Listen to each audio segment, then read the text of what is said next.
Barnaby Rudge by Charles Dickens. Chapter 78. On this same day, and about this very hour, Mr. Willett the elder sat smoking his pipe in a chamber at the Black Lion. Although it was hot summer weather, Mr. Willett sat close to the fire.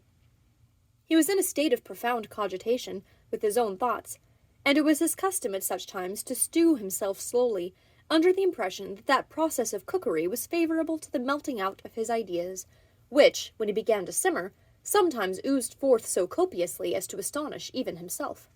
Mr. Willett had been several thousand times comforted by his friends and acquaintance, with the assurance that for the loss he had sustained in the damage done to the Maypole, he could come upon the county. But as this phrase happened to bear an unfortunate resemblance to the popular expression of coming on the parish, it suggested to Mr. Willett's mind no more consolatory visions than pauperism on an extensive scale, and ruin in a capacious aspect. Consequently, he had never failed to receive the intelligence with a rueful shake of the head, or a dreary stare, and had been always observed to appear much more melancholy after a visit of condolence than at any other time in the whole 24 hours.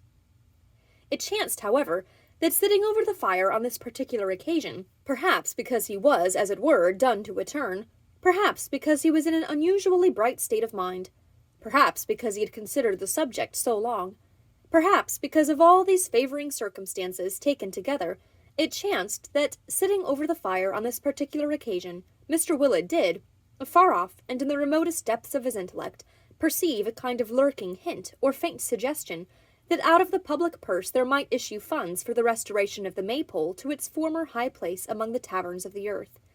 And this dim ray of light did so diffuse itself within him, and did so kindle up and shine, that at last he had it as plainly and visibly before him as the blaze by which he sat, and fully persuaded that he was the first to make the discovery, and that he had started, hunted down, fallen upon, and knocked on the head, a perfectly original idea which had never presented itself to any other man, alive or dead.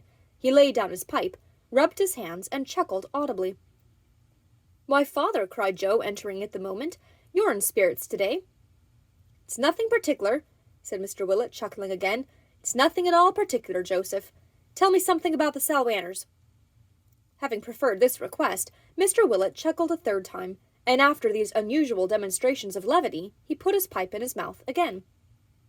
"What shall I tell you, father?" asked Joe, laying his hand upon his sire's shoulder and looking down into his face. "That I have come back poorer than a church mouse? You know that. That I have come back maimed and crippled? You know that." "It was took off," muttered Mr. Willett, with his eyes upon the fire, "at the defense of the Salwanners in America, where the war is." "Quite right," returned Joe, smiling, and leaning with his remaining elbow on the back of his father's chair. "The very subject I came to speak to you about. A man with one arm, father, is not of much use in the busy world." This was one of those vast propositions which Mr. Willett had never considered for an instant, and required time to tackle. Wherefore he made no answer. "At all events," said Joe, "he can't pick and choose his means of earning a livelihood as another man may. He can't say, 'I will turn my hand to this,' or 'I won't turn my hand to that,' but must take what he can do and be thankful it's no worse. What did you say?" Mr. Willett had been softly repeating to himself in a musing tone the words "defense of the Salwanners," but he seemed embarrassed at having been overheard, and answered, "Nothing." "Now look here, father. Mr. Edward has come to England from the West Indies. When he was lost sight of, I ran away on the same day, father, he made a voyage to one of the islands, where a school friend of his had settled, and finding him wasn't too proud to be employed on his estate, and in short, got on well, and is prospering, and has come over here on business of his own, and is going back again speedily. Our returning nearly at the same time, and meeting in the course of the late troubles, has been a good thing every way, for it has not only enabled us to do old friends some service, but has opened a path in life for me which I may tread without being a burden upon you. To be plain, father, he can employ me. I have satisfied myself that I can be of real use to him, and I am going to carry my one arm away with him, and to make the most of it." In the mind's eye of Mr. Willett, the West Indies, and indeed all foreign countries, were inhabited by savage nations, who were perpetually burying pipes of peace, flourishing tomahawks, and puncturing strange patterns in their bodies. He no sooner heard this announcement, therefore, than he leaned back in his chair, took his pipe from his lips, and stared at his son with as much dismay as if he already beheld him tied to a stake, and tortured for the entertainment of a lively population. In what form of expression his feelings would have found a vent it is impossible to say, nor is it necessary. For, before a syllable occurred to him, Dolly Varden came running into the room, in tears, threw herself on Joe's breast without a word of explanation, and clasped her white arms round his neck. "Dolly!" cried Joe. "Dolly!" "Ay, call me that always," exclaimed the locksmith's little daughter. "Never speak coldly to me, never be distant, never again reprove me for the follies I have long repented, or I shall die, Joe." "I reprove you?" said Joe. "Yes, for every kind and honest word you uttered went to my heart, for you, who have borne so much from me, for you, who owe your sufferings and pain to my caprice, for you to be so kind, so noble to me, Joe." He could say nothing to her, not a syllable. There was an odd sort of eloquence in his one arm which had crept round her waist, but his lips were mute. "If you had reminded me by a word, only by one short word," sobbed Dolly, clinging yet closer to him, "how little I deserved that you should treat me with so much forbearance. If you had exulted only for one moment in your triumph, I could have borne it better."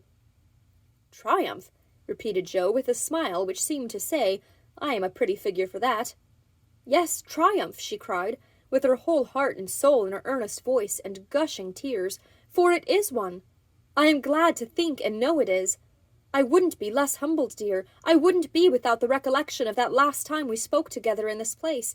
No, not if I could recall the past and make our parting yesterday." Did ever lover look as Joe looked now? "Dear Joe," said Dolly, "I always loved you. In my own heart I always did, although I was so vain and giddy. I hoped you would come back that night. I made quite sure you would. I prayed for it on my knees. Through all these long, long years, I have never once forgotten you, or left off hoping that this happy time might come." The eloquence of Joe's arm surpassed the most impassioned language, and so did that of his lips, yet he said nothing either. "And now, at last," cried Dolly, trembling with the fervour of her speech, "if you were sick, and shattered in your every limb, if you were ailing, weak, and sorrowful, if, instead of being what you are, you were in everybody's eyes but mine the wreck and ruin of a man, I would be your wife, dear love, with greater pride and joy than if you were the stateliest lord in England." "What have I done?" cried Joe. "What have I done to meet with this reward?" "You have taught me," said Dolly, raising her pretty face to his, "to know myself and your worth, to be something better than I was, to be more deserving of your true and manly nature. In years to come, dear Joe, you shall find that you have done so, for I will be not only now when we are young and full of hope, but when we have grown old and weary, your patient, gentle, never-tiring wife. I will never know a wish or care beyond our home and you, and I will always study how to please you with my best affection and my most devoted love. I will, indeed I will." Joe could only repeat his former eloquence, but it was very much to the purpose. "They know of this at home," said Dolly. "For your sake I would leave even them. But they know it, and are glad of it, and are as proud of you as I am, and as full of gratitude. You'll not come and see me as a poor friend who knew me when I was a girl, will you, dear Joe?"